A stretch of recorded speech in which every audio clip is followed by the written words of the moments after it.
happened to his matter. Now anyone can know anything, and that's the level of transparency our digitized judicial system has achieved. The government has also formulated a new policy based on digitization, which is called tele-law.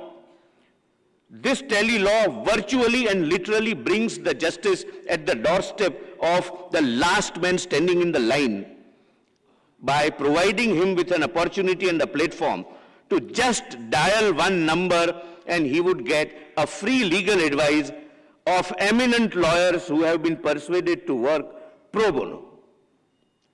Now, there would not be any citizen who would be deprived of his rights because of lack of legal advice. The Supreme Court has also started its own initiative under the very visionary leadership of the Honorable Chief Justice of India, and now we are in the e-era by the Chief Justice's court being completely paperless court. The Supreme Court of India has started a platform called Supreme Court Vidhik Anuvad Software, acronym being SUVAS, which on a real-time basis is capable of translating the judgment, order and documents of the Supreme Court in 9 vernacular languages, which is a miracle by itself. Friends, Bharat is the present and the future of the world. Even during COVID period between 2019 and 2022, where the capital of every country was draining out of the country, our country got the maximum foreign direct investment, and people are trusting our country even for legal adjudication, and these 2 days program is a beginning of an era whereby we will be able to share our system with our counterparts, and the counterparts will share their system with India. But we as the legal fraternity will have to be fully and completely ready to meet with the challenges which comes with the global leadership which the Honorable Prime Minister has brought to our nation.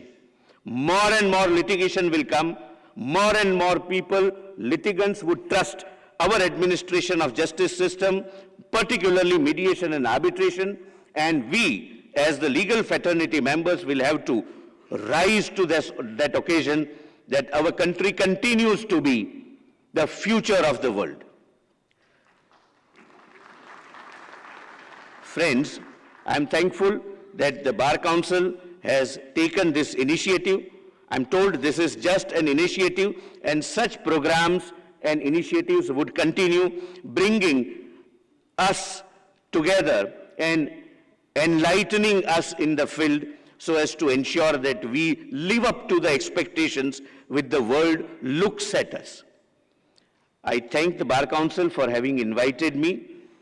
I thank all of you. Have a very good day. Thank you so much. Jai Hind.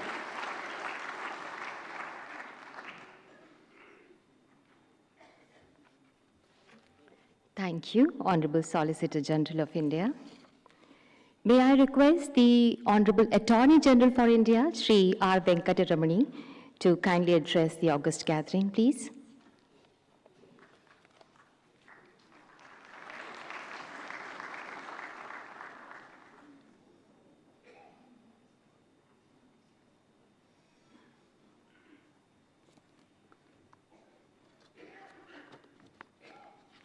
Let me first extend my warm greetings to our special guest, Dr. Alex Chak, Minister for Justice and Lord Chancellor.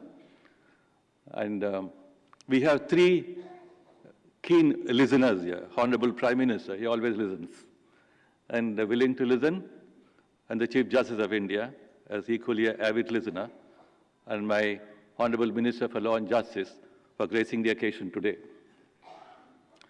Let me congratulate the Bar Council of India for conceiving and successfully organizing this mammoth event.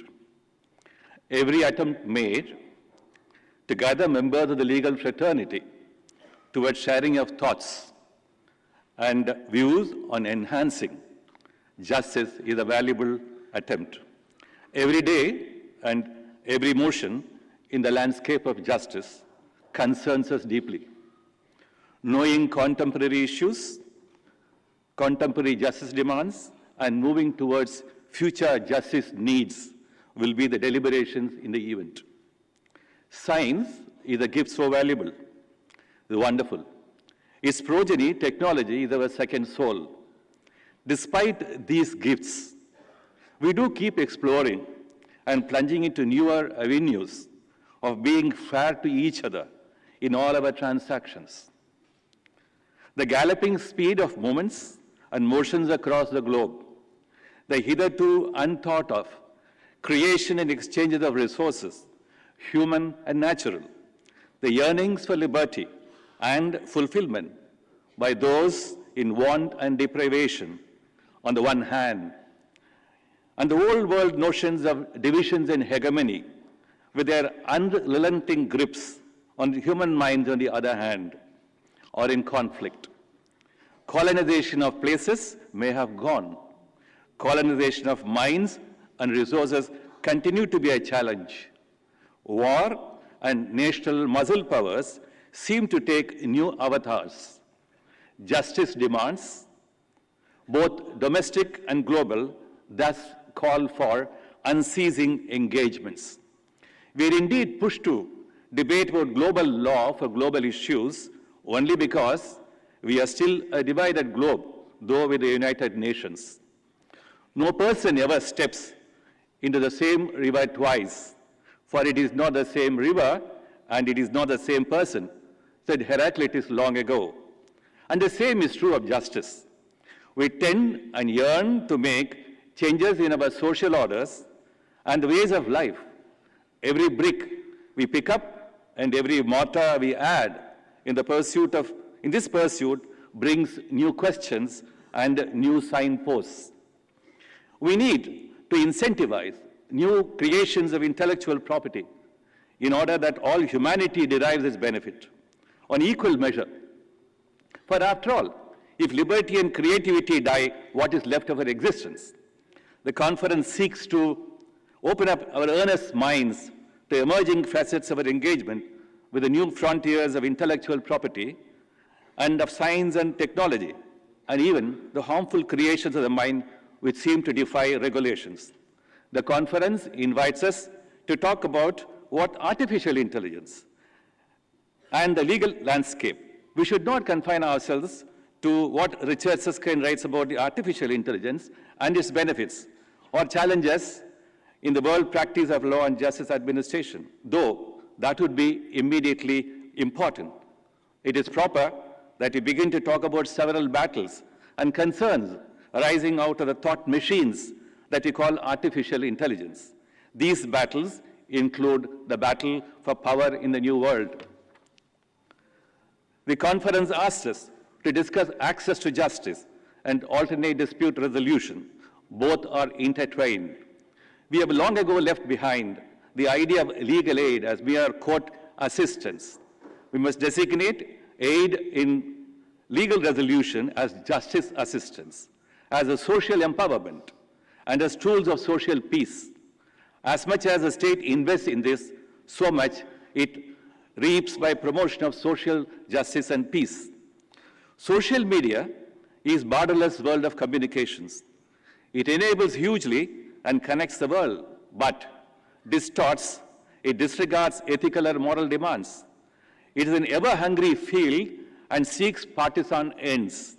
We need to talk about its impacts on justice delivery and how it can bear invidious pressure on justice delivery and why its contours demand regulation in order that undue persuasions do not enter or deflect our objectivity.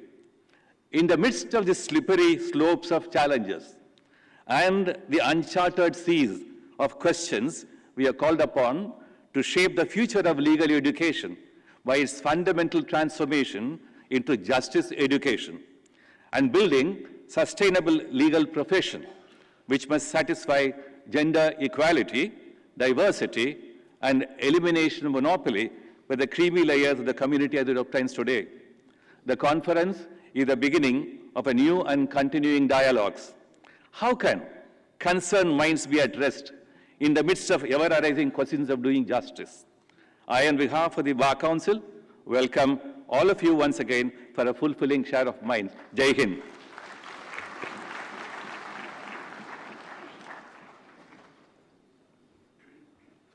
Thank you so much, Honorable Attorney General for India. अब हमारा अनुरोध है honourable minister of law and justice independent charge Shri Arjun Ram Meghwal ji आपसे कि आज के इस शुभ अवसर पर अपने विचार, अपने उद्गार व्यक्त करें।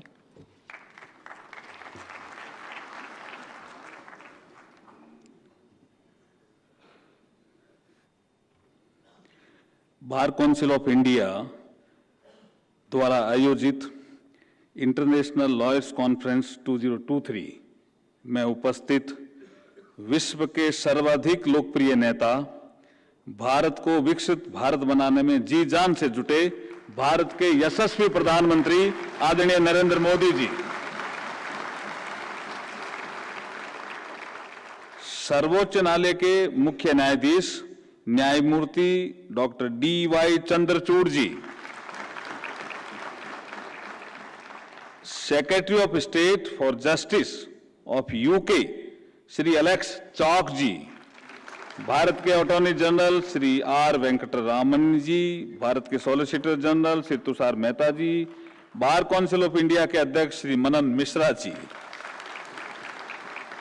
उपस्थित माननीय सर्वोच्च न्यायालय के सभी न्यायाधीशगण, समस्त अधिवक्तागण और अन्य सभी उपस्थित विद्वान, श्रोतागण, मातृशक्ति और पत्रकार साथियों, सर्वप्रथम मैं बार काउंसिल ऑफ इंडिया द्वारा आयोजित the law society of England and Wales, Commonwealth lawyer association तथा bar council of England and Wales के सहयोग की इस अवसर पर सराहना भी करता हूं और इनको आयोजन के लिए धन्यवाद भी देता हूं। इस आयोजन के लिए जो विषय चर्चा के लिए रखे गए हैं बहुत ही महत्वपूर्ण और प्रासंगिक है।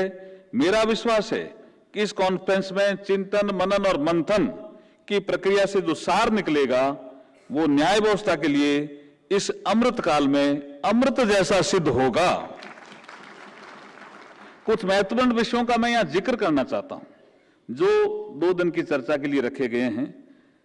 Access to justice and legal aid in developing nations, justice delivery system and the impact of social media, alternative dispute resolution in international transactions, artificial intelligence transforming the legal landscape, the changing landscape of criminal law, evolving role of legal professionals institutions, future of legal profession, next generation lawyer। ये बहुत महत्वपूर्ण विषय चर्चा के लिए रखे गए हैं।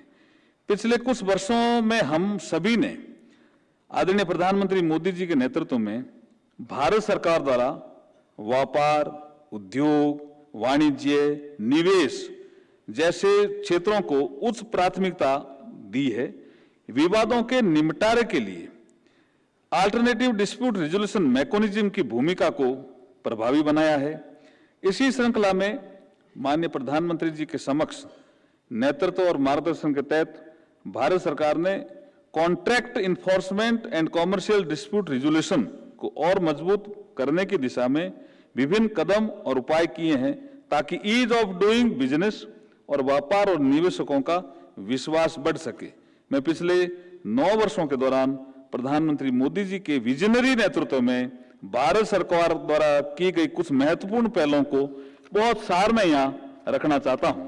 सबसे पहले कॉमर्शियल एक्ट में जो सुधार किया, कॉमर्शियल डिस्प्यूट के तेजी से निपटारे के लिए कॉमर्शियल कोर्ट एक्ट 2015 प्रथम कालखंड में आते ही लागू किया गया, जिसके तहत 2018 से मुकदमों के लिए compulsory pre and institutional mediation की शुरुआत की।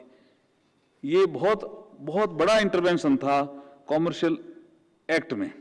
दूसरा जो अमेंडमेंट आया, आर्बिट्रेशन एंड कंसिलिएशन एक्ट 96 में आया। एडीआर को एक विजिबल डिस्प्यूट रिजोल्यूशन मैकेनिज्म के रूप में सक्षम करने के लिए इंडियन आर्बिट्रेशन एक्ट में वर्ष 2015, वर्ष 2019, वर्ष 2021 में महत्वपूर्ण संशोधन हुए, जिनका उद्देश्य इंस्टीट्यूशनल आर्बिट्रेशन को बढ़ावा देना, बेस्ट ग्लोबल प्रैक्टिस को अपनाना और एम्बिगुइटी को हल करने के साथ साथ आर्बिट्रेशन इकोसिस्टम स्थापित करना रहा है। मीडिएशन एक्ट, मीडिएशन के संबंध में कोई स्टैंड अलोन कानून नहीं था। मुझे ये बताते हुए अपार हर्ष हो रहा है कि हाल ही में प्रधानमंत्री नरेंद्र मोदी जी के नेतृत्व में मीडिएशन एक्ट 2023 में संसद से पास हो गया है। Reform for facilitating ease of doing business and ease of living. पिछले 9 वर्षों में प्रधानमंत्री मोदी जी के नेतृत्व में ईज ऑफ डूइंग बिजनेस के साथ साथ ईज ऑफ लिविंग के अनेक प्रभावकारी कदम उठाए गए हैं। बिजनेस के क्षेत्र में कंप्लायंस बर्डन को कम किया गया है और एक स्वस्थ वातावरण देने का सार्थक प्रयास किया गया है। Access to justice and legal aid in developing nations, मैं इस विषय में कहना चाहता हूं कि access to justice as a fundamental human rights that ensures individuals can seek and obtain a fair and impartial resolution to their legal disputes. न्याय की पहुंच सभी तक सुनिश्चित करने के लिए टेलीलॉ, ई कोर्ट्स, संसार में अगर हम ई कोर्ट्स के माध्यम से कभी विश्लेषण करेंगे इतिहास, तो कोविड पीरियड में संसार में सबसे ज्यादा भारत के सुप्रीम कोर्ट में ही सुनवाई हुई है। ये बहुत बड़ा लैंडमार्क अचीवमेंट है। टेलीलॉ, ई कोर्ट जैसी तकनीक योजनाएं शुरू की गई तथा निःशुल्क विधिक सहायता के लिए न्याय बंधु, न्याय मित्र जैसी प्रो बोनो सुविधाएं प्रदान की जा रही है, क्योंकि न्याय प्रणाली ऐसा कहा जाता है कि जस्टिस नेमिनी नेगंडा एस्ट means justice is to be denied nobody, अर्थात किसी को भी न्याय से वंचित नहीं किया जाना चाहिए। इस दिशा में हम तेजी से बढ़ रहे हैं। जुडिशियल इंफ्रास्ट्रक्चर के मुद्दे पर भी 2 लाइनें मैं कहना चाहता हूं। जिलों और अधीनस्थ न्यायालयों में बुनियादी सुविधाओं के विकास के लिए केंद्र प्रायोजित योजना के तहत आर्थिक सहायता प्रदान की जा रही है। वकीलों के लिए भी लॉयर्स चैम्बर में तेजी आई है पिछले 9-10 सालों में, आपने देखा होगा फील्ड में। मैं बताना चाहता हूं कि वर्तमान में जून 2023 तक कुल 412 विशिष्ट पॉक्सो अदालतें सहित 763 फास्ट ट्रैक कोर्ट कार्यरत हैं। अब तक फास्ट ट्रैक कोर्ट द्वारा कुल 33 लाख से अधिक लंबित मामलों का निपटारा भी किया गया है। जुलाई 2023 तक देश में 785 फैमिली कोर्ट्स कार्यरत हैं। अब तक देश में 422 ग्राम न्यायालय भी हैं। अंत में इस कार्यक्रम के समस्त आयोजकों और प्रतिभागियों को मैं अपनी शुभकामनाएं देता हूं और आशा करता हूं कि यहां जो सार्थक चर्चाएं होगी वे न्याय प्रणाली को और अधिक सुलभ और पारदर्शी बनाने की दिशा में पथ प्रदर्शक साबित होगी। आज इस कार्यक्रम में भाग लेने के लिए ब्रिटेन के जो एलेक्स चौक, जो हमारे सेक्रेटरी स्टेट ऑफ जस्टिस है, वो भी आए हैं। मैं उनका भी आभार प्रकट करना चाहता हूं। हम सभी सौभाग्यशाली हैं कि हमें इस कार्यक्रम में देश के यशस्वी प्रधानमंत्री आदरणीय नरेंद्र मोदी जी का भी मार्गदर्शन प्राप्त होगा। मैं ज्यादा न कहते हुए अपनी वाणी को यहीं विराम देता हूं। सभी का बहुत बहुत धन्यवाद। जय भारत।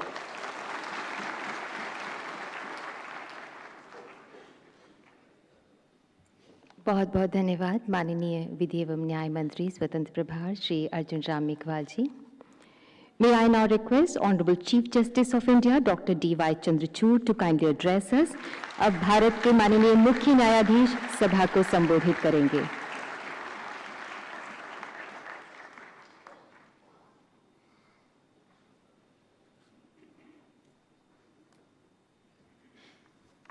नमस्कार।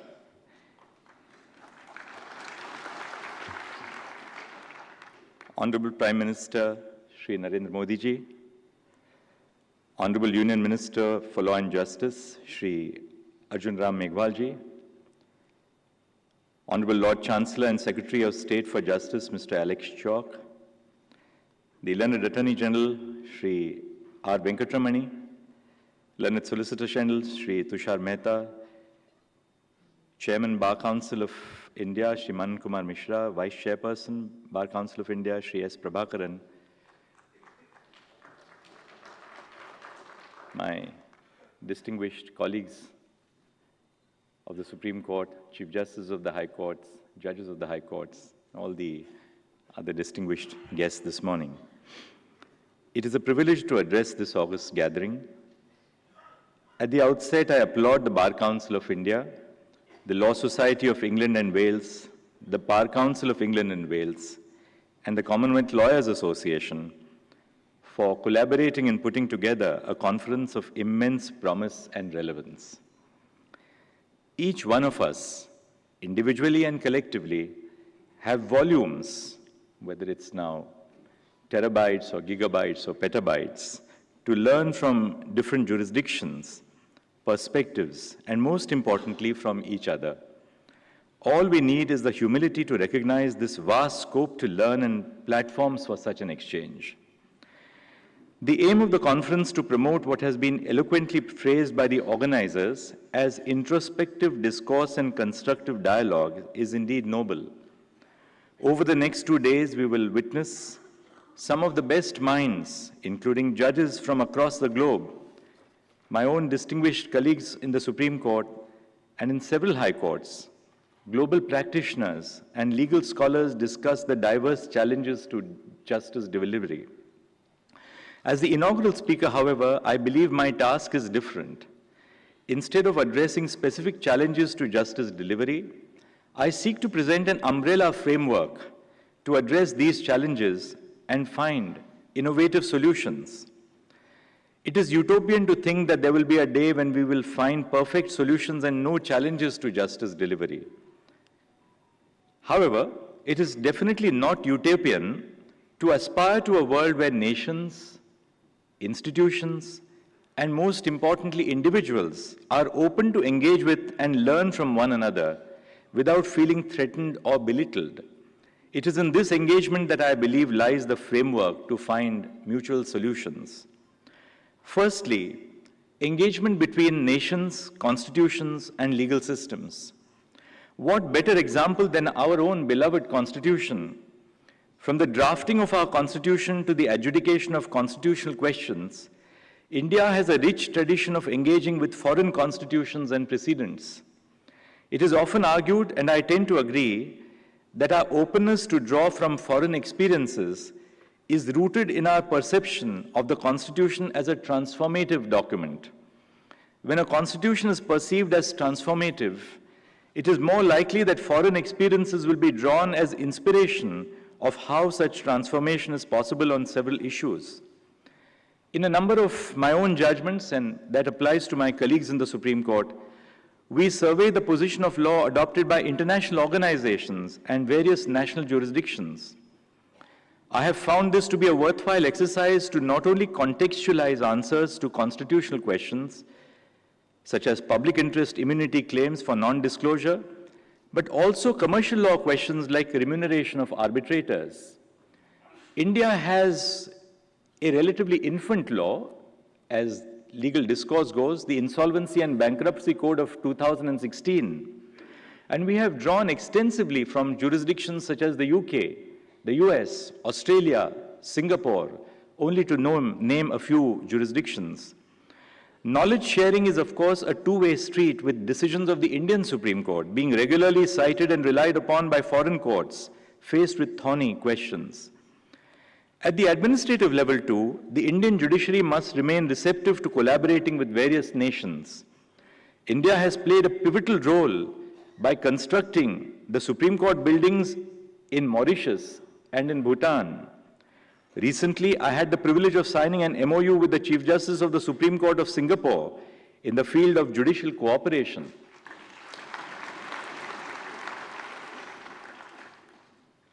Chief Justices coming from diverse jurisdictions such as Kenya, the first woman Chief Justice, the Chief Justice of Mauritius, Chief Justice Sundaresh Menon of the Singapore Supreme Court have all collaborated with India and have visited us in the recent past. Indeed, nothing explains this push towards engagement across nations better than the slogan for the recently concluded G20 summit, Vasudhaiva Kutumbakam, the world is but one family. Let me dwell briefly on institutions. The next layer of my framework is engagement with institutions within the country. While the Constitution provides for separation of powers between the legislature, the executive, and the judiciary, it also creates a space for institutions to learn from each other and deliver justice. In our tendency to emphasize differences, we often forget the abundant examples of collaboration between institutions to further the interest of justice. This holds true not only in lofty constitutional challenges, but more frequently in the everyday interactions between the courts and government. Back in the 1980s, in the case of Azad Rickshaw Pullers Union versus State of Punjab, the vires of a legislation that mandated rickshaw pullers to be owners of the rickshaws they plied was under challenge before the Supreme Court. Instead of an adversarial approach, the Supreme Court and the government worked together to craft a solution. In his classic flair, a distinguished judge of our court wrote, "The state, by exercising its legislative power alone, could not produce justice until this formula was hammered out. The court, with its process of justice alone, could not produce a viable project. But now justice and power have come together, and hopefully we have fulfilled the words of Blaise Pascal. Justice without power is inefficient. Power without justice may be tyranny. Justice and power must therefore be brought together so that whatever is just may be powerful, and whatever is powerful may be just."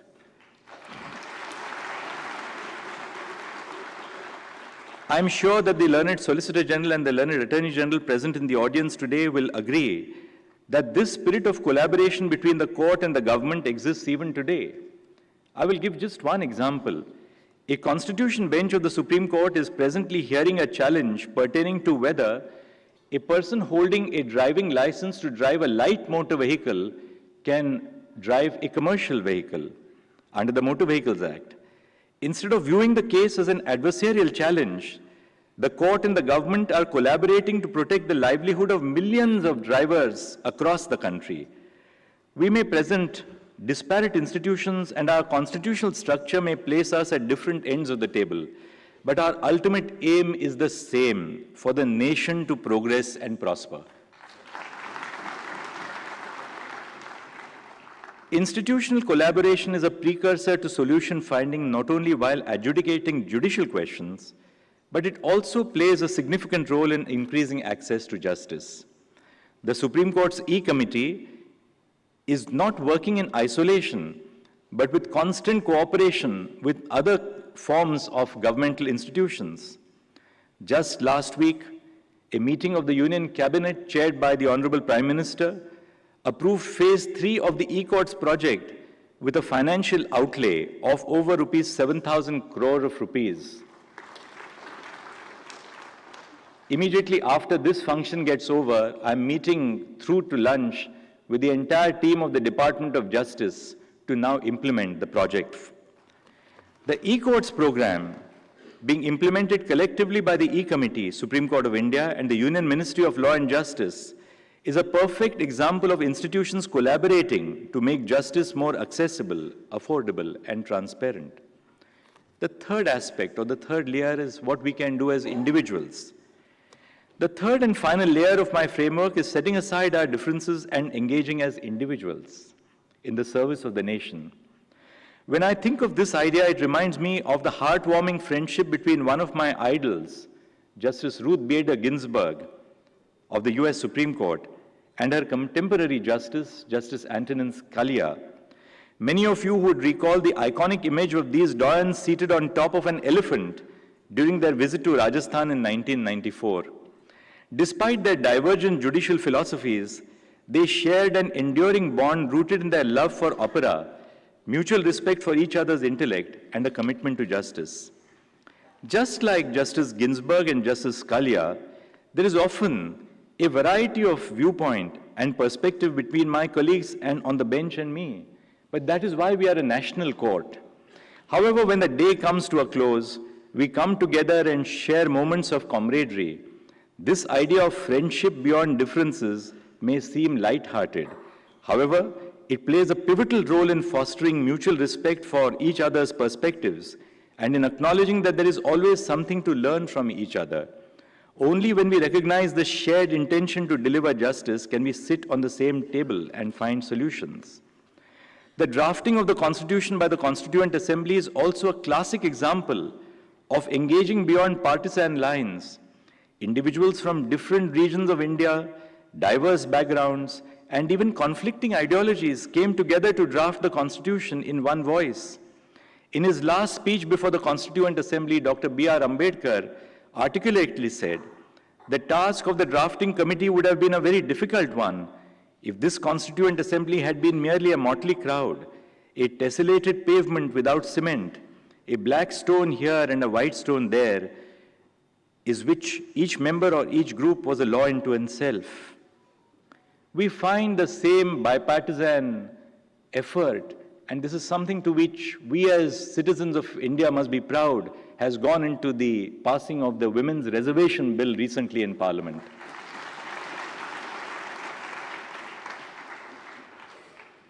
The making of our Constitution is indeed a perfect encapsulation of the framework that I have proposed today. Before I conclude, in the spirit of this being an international lawyers' conference, I would like to highlight that while the judiciary definitely bears the responsibility to administer justice and uphold the rule of law, my friends at the bar, you play an equally vital role in an era characterized by ever-increasing globalization. The role of lawyers has evolved to address myriad global legal challenges. The rapid advancement of technology has created complex legal issues, with lawyers leading the way in navigating this landscape. They ensure clients and governments adapt to tech changes while upholding legal rights and regulations, covering areas like cybersecurity, data privacy, and intellectual property. Lawyers also bear significant commercial responsibility, driving economic growth by helping clients and governments enhance business efficiency and cross-border operations. Through their role in facilitating international trade, investments, and collaborations, they contribute to our nation's economic well-being and global cooperation. Just as Indian industry has radically altered its footprints from 1980 or earlier, by now reaching out across the world, I believe it's time for our lawyers to reach across the world in a global landscape.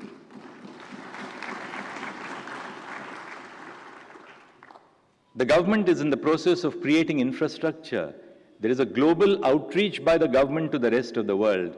I believe that our legal profession must not be left behind.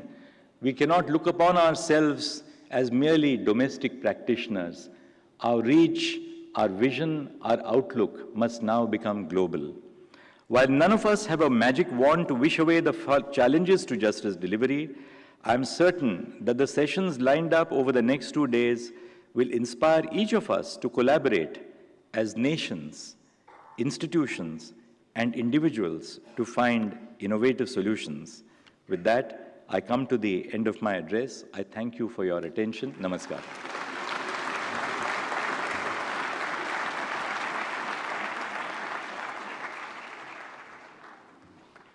बहुत बहुत धन्यवाद भारत के माननीय मुख्य न्यायाधीश महोदय।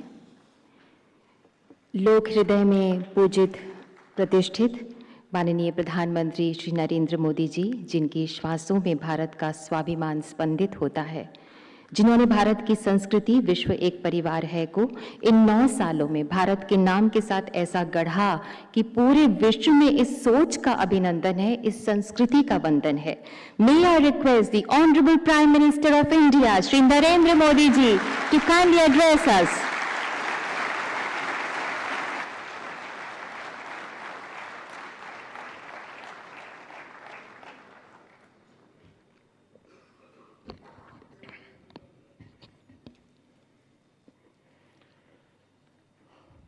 भारत के मुख्य न्यायाधीश श्रीमान डी.वाई. चंद्रचूड़ जी, केंद्रीय कानून मंत्री मेरे साथी श्री अर्जुन राम मेघवाल जी, यूके के Lord chancellor mister Alex shock, attorney general solicitor general, supreme court के अन्य सभी माननीय जजिस, बार काउंसिल के चेयरमैन और सदस्य, विभिन्न देशों से आए हुए प्रतिनिधिगण, राज्यों से आए प्रतिनिधिगण, देवी और सज्जनों, दुनिया भर की लीगल फ्रेटर्निटी के दिग्गज लोगों को मिलना, उनके दर्शन करना, ये मेरे लिए एक सुखद अनुभव है।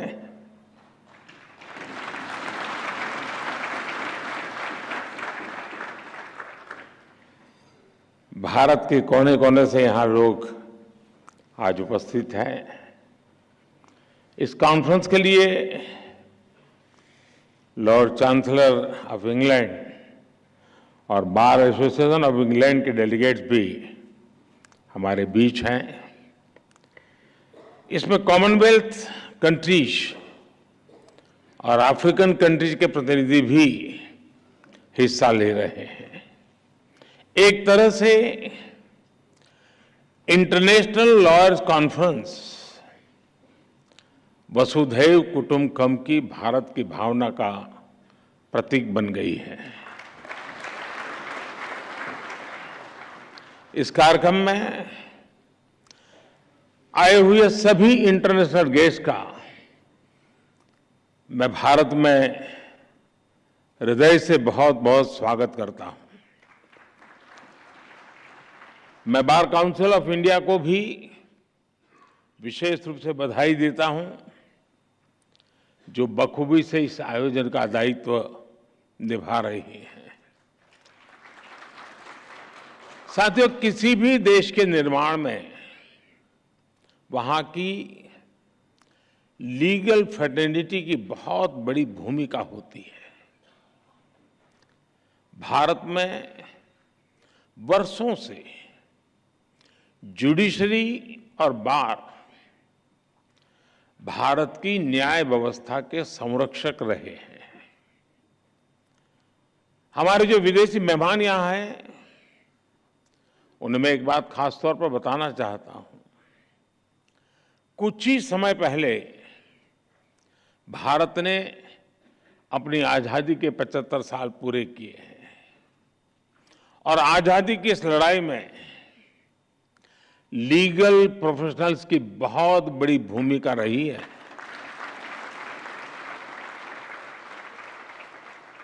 आजादी की लड़ाई में अनेकों वकीलों ने चलती हुई वकालत छोड़ करके राष्ट्रीय आंदोलन का रास्ता चुना था।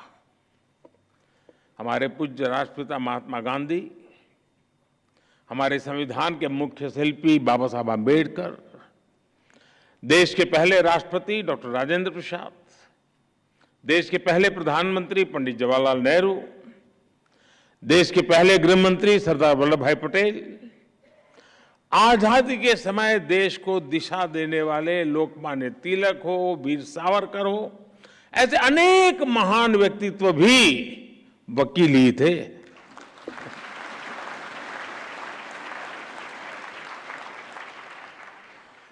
यानी लीगल प्रोफेशनल्स के अनुभव के ने आजाद भारत की नींव को मजबूत करने का काम किया। और आज जब भारत के प्रति विश्व का जो भरोसा बढ़ रहा है, उसमें भी भारत की निष्पक्ष स्वतंत्र न्याय व्यवस्था की बड़ी भूमिका है। आज ये कॉन्फ्रेंस एक ऐसे समय हो रही है जब भारत कई ऐतिहासिक निर्णयों का साक्षी बना है। एक दिन पहले ही भारत की संसद ने लोकसभा और विधानसभाओं में महिलाओं को 33% आरक्षण देने का कानून पास किया।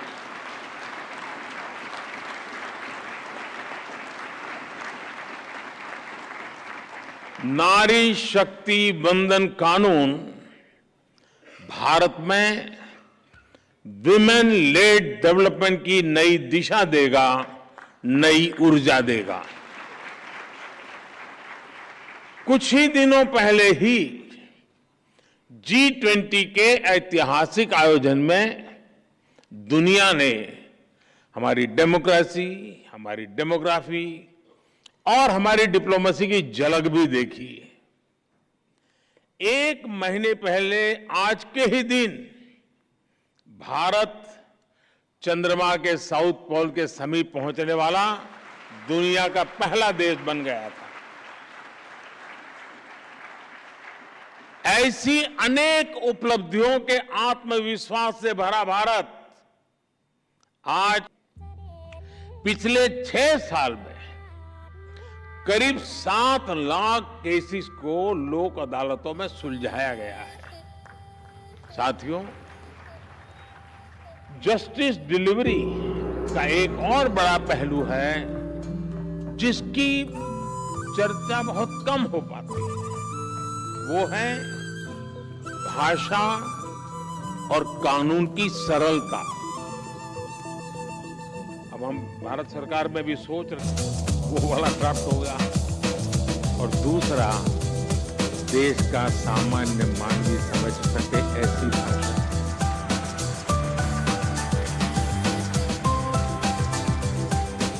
उसको कानून भी अपना लगना चाहिए। हम कोशिश कर रहे हैं, मुझे भी सिस्टम भी उठो नहीं उसी ढांचे में पली बड़ी है, तो उसको बाहर निकालते जो भी हुआ, लेकिन हो सकता है कि लेकिन तुम यहाँ बिल्कुल अभी मुझे काफी सुरक्षित काम है, मेरे पास समय भी बहुत है, तो मैं करता रहूंगा।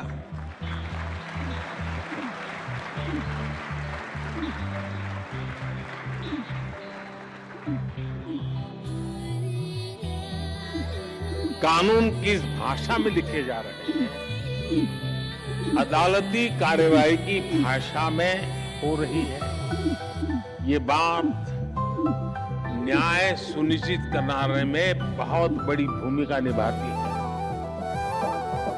पीछे लिख रहा है डेटा प्रोटेक्शन लॉ, आपने देखा होगा उसमें ये सिंप्लीफिकेशन का हमने पहली शुरुआत की। और मैं पक्का मानता हूं कि सामान्य व्यक्ति को उस पर लड़के को आज नहीं तो कल ढूंढ ही। और मैं तेरे लिए पब्लिकली मैंने एक बार अभिनंदन किया था, क्योंकि उन्होंने कहा कि अब कोर्ट जजमेंट का ऑपरेटिव पार्ट जो लिटिगेंट है उसकी भाषा में हम उपलब्ध कराएंगे। देखिए, इतने से काम में 75 साल लग गए, मैं अल्लाह से कह रही और ऐसे के लिए इसके लिए भी मुझे आना पड़ा। तुम्हें नास्तिक से आस्तिक बनाओ, चाहे तुम उसे जिस तरह, जिस शक्ल में मानो, मगर मानो जरूर। मैं भारत के सुप्रीम कोर्ट को इसके लिए बधाई दूंगा कि उसने अपने फैसलों को कई स्थानीय भाषाओं में भी अनुवाद करने की व्यवस्था की है। इससे